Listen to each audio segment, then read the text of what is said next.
The ballroom at the top of Kamanga Tower sparkled that night. Glass walls reflected the city lights of Nairobi, and music floated through the air as guests in elegant suits clinked glasses. It was Kamanga Industries' annual gala, a night meant to celebrate success. My father, Mr. Elias Kamanga, stood on stage, his presence commanding as always. I had spent 10 years working under him, building departments, closing deals, and trying every day to earn a word of praise that never came. When he called me up to the stage, I thought maybe this was it. Maybe, finally, he'd recognize my work. The crowd quieted as he handed me the microphone. But instead of congratulations, his words cut like a blade. "This is why family doesn't mix with business," he said, his voice echoing through the hall. Look at him, a disappointment who couldn't even close a deal. Laughter rippled through the audience. Cameras flashed. I could feel every eye on me, judging, whispering. My chest tightened, my hands cold. I wanted to disappear.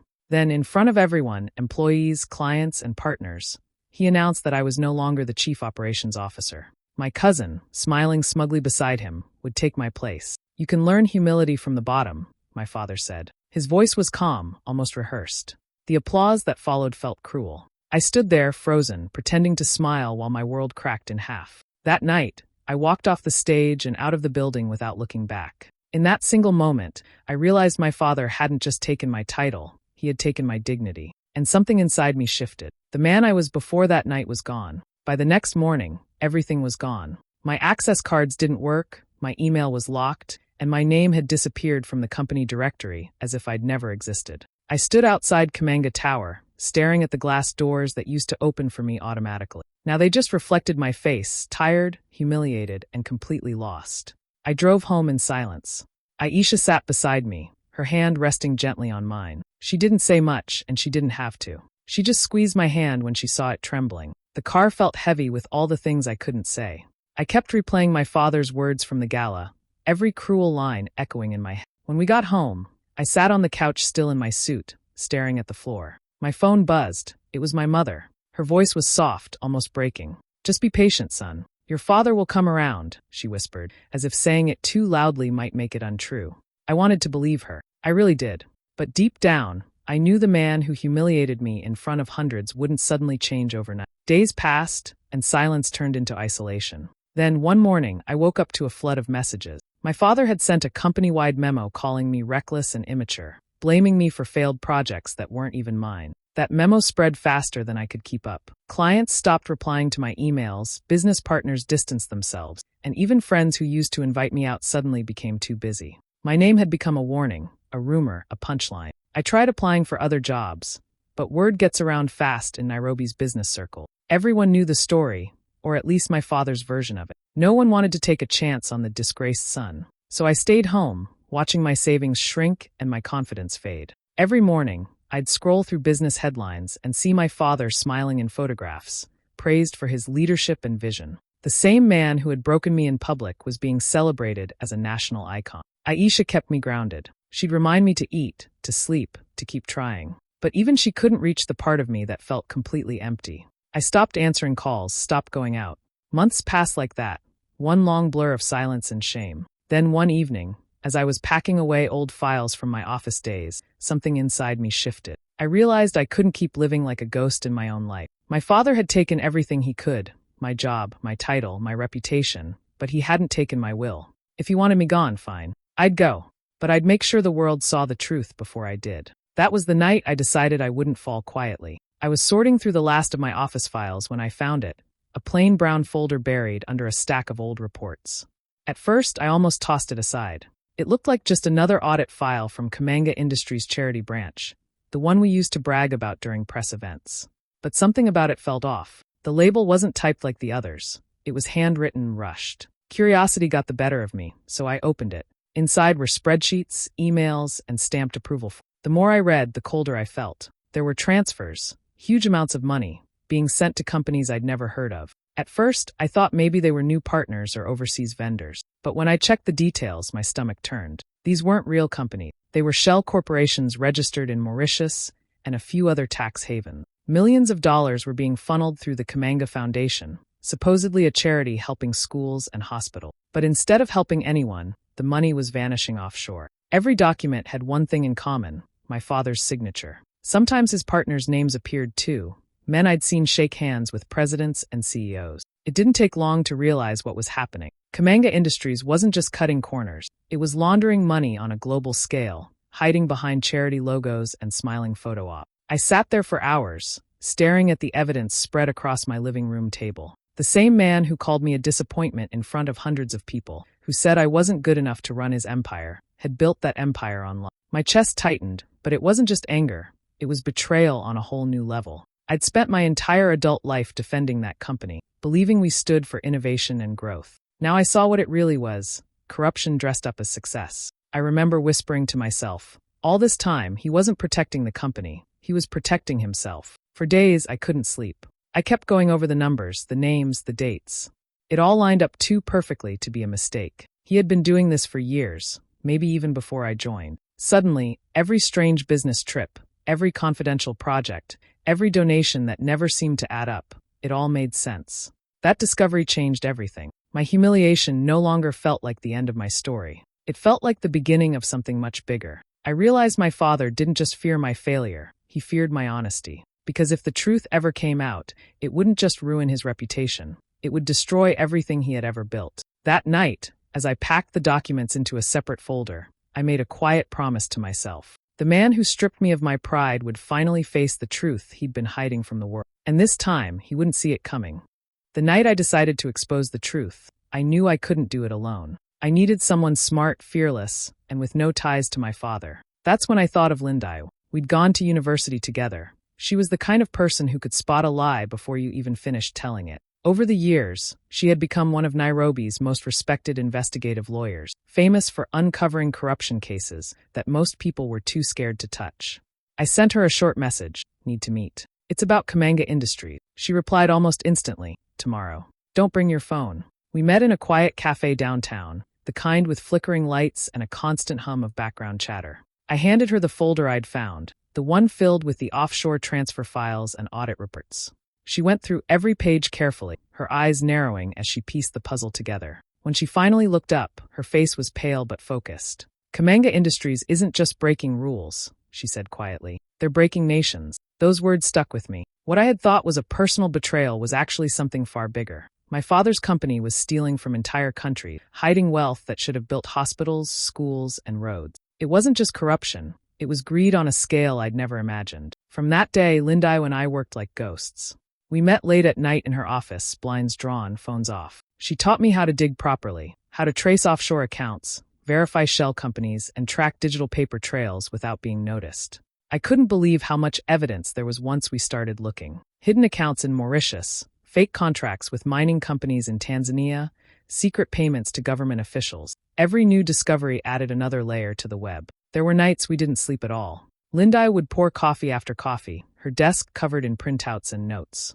I'd sit across from her, typing out timelines, cross-checking names, trying to stay one step ahead. Every time I saw my father's signature on another shady document, the anger in me burned hotter, but so did the determination. This wasn't just about revenge anymore. It was about justice. One night, after hours of work, Lindy leaned back in her chair and said, "You know, this could take him down completely." I stared at the stacks of files between us, the proof, the lies, the stolen millions, and simply said, "That's the plan." Each piece of evidence we found felt like striking a match in a room full of gasoline. We both knew it was only a matter of time before the fire caught.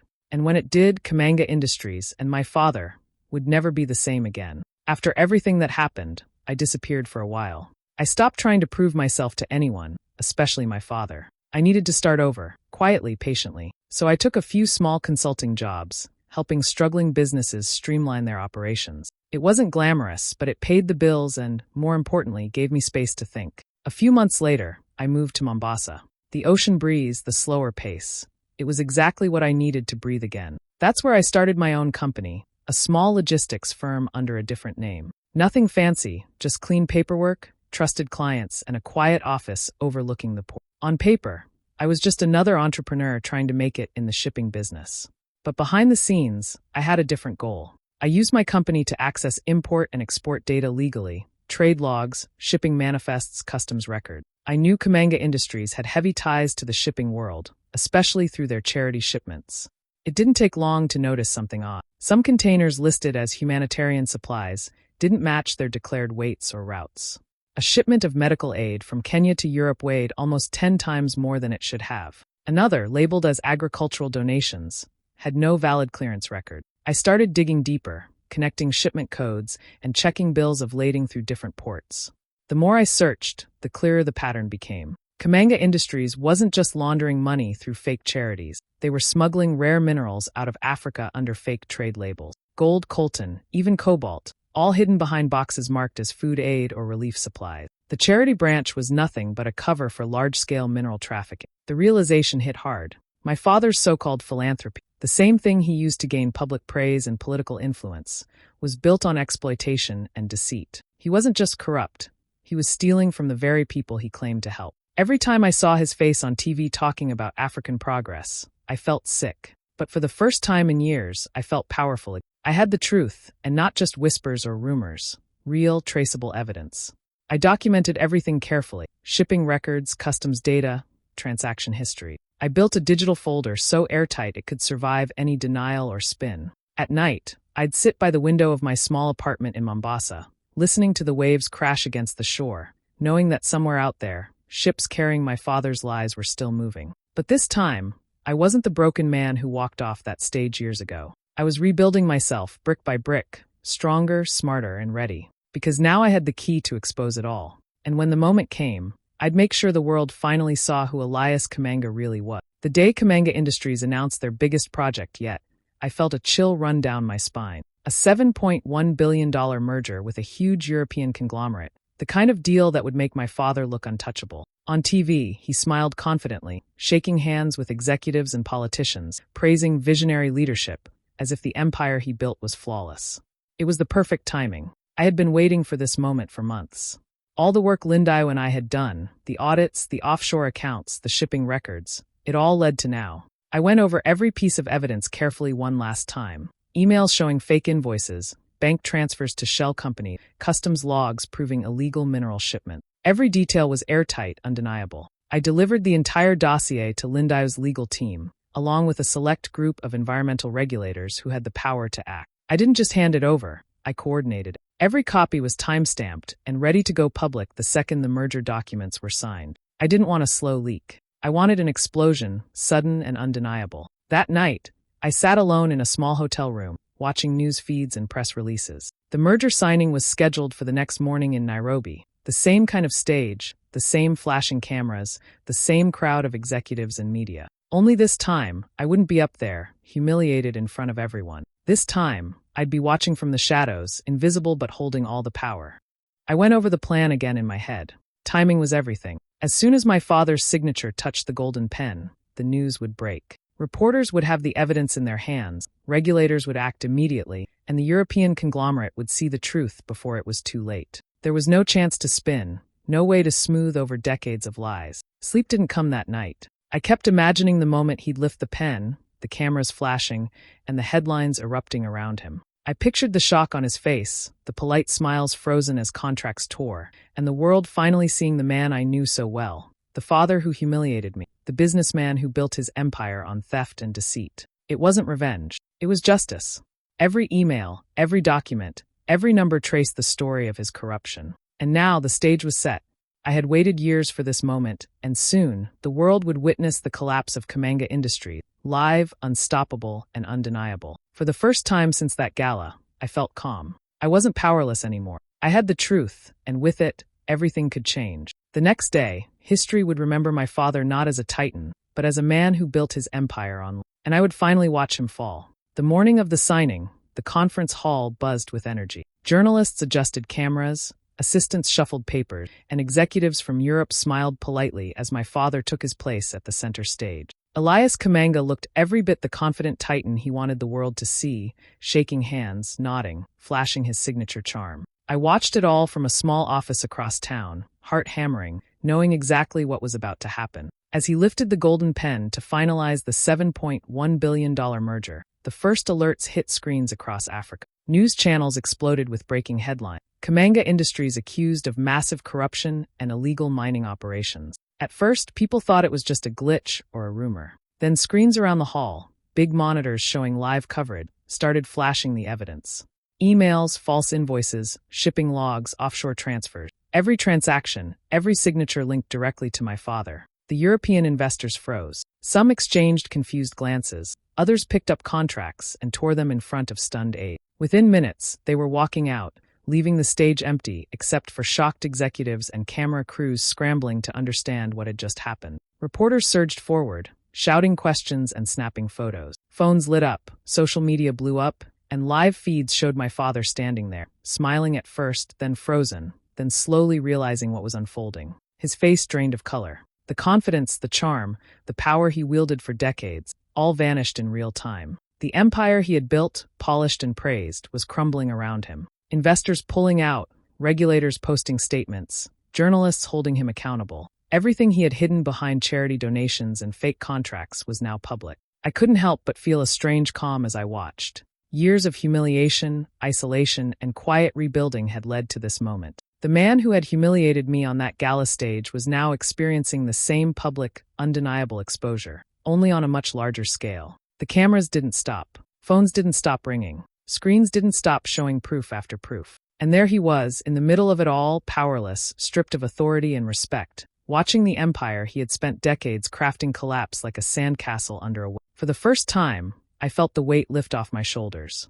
It wasn't just personal satisfaction. It was justice, swift, complete, and unavoidable. My father's empire was falling, and I had been the quiet force behind its unraveling. The man who once took everything from me had nothing left to hide. That night, there was a knock at my door. When I opened it, I almost didn't recognize him. My father stood there, drenched from the rain, his expensive suit clinging to his frame, hair plastered to his forehead. For the first time in years, the confident, untouchable man I'd grown up fearing looked small, vulnerable, and human. His voice shook as he spoke, barely above a whisper. "Was this you, son?"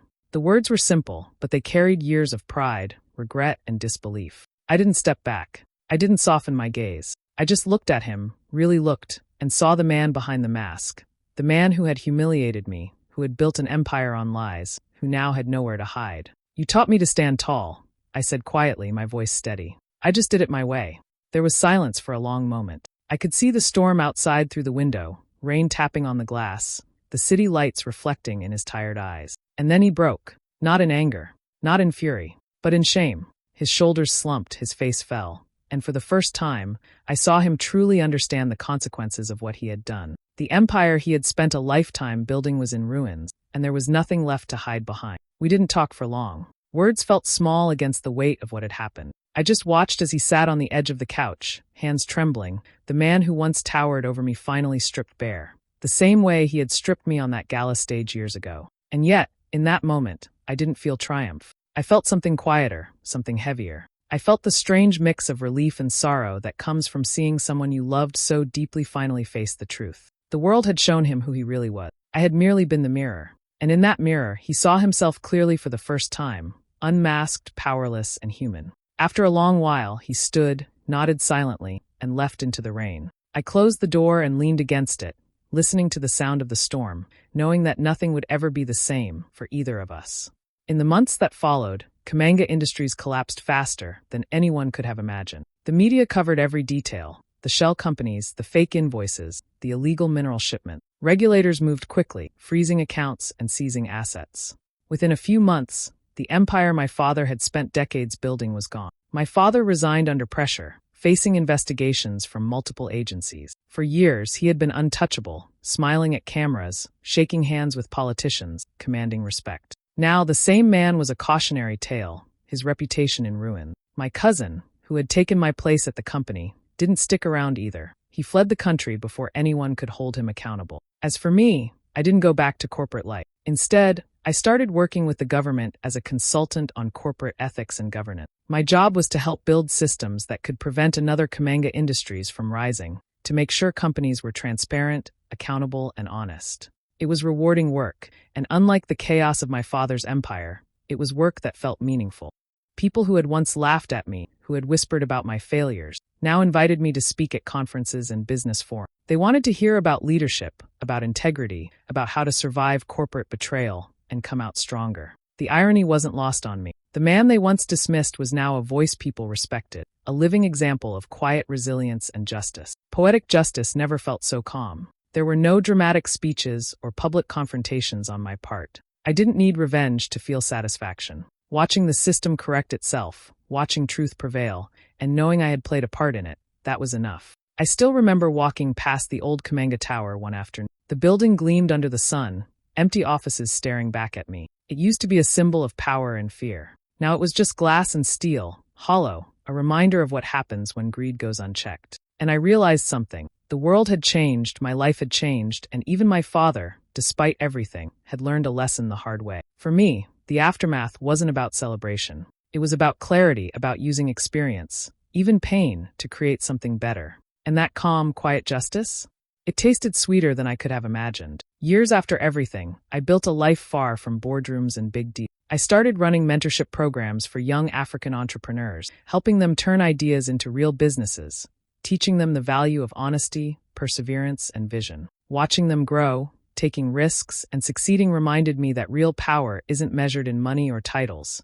It's measured in impact. People sometimes ask if I regret taking down my father, if I wish I'd stayed silent. I always answer the same way. Some empires are built to inspire. Others are built to be destroyed. His empire wasn't inspiring anyone. It was built on lies, fear, and corruption. It had to fall so that I, and the people I could help, could rise. And this time, it wasn't about revenge. It was about setting things right, creating something lasting from the wreckage. Occasionally, someone calls me, the man who brought down Kamanga. I smile when I hear it, not out of pride, but because it reminds me that justice and truth have their own quiet power. That the choices we make, even the hardest ones, can reshape a legacy. I've learned that honoring your family name isn't about protecting its image at all costs. Sometimes it's about rebuilding it from ashes, stronger, cleaner, and rooted in integrity. And seeing young entrepreneurs succeed, knowing I helped them avoid the mistakes my father made, makes every difficult step worth it. The past shaped me, but the future is what I help others build. That is my real legacy.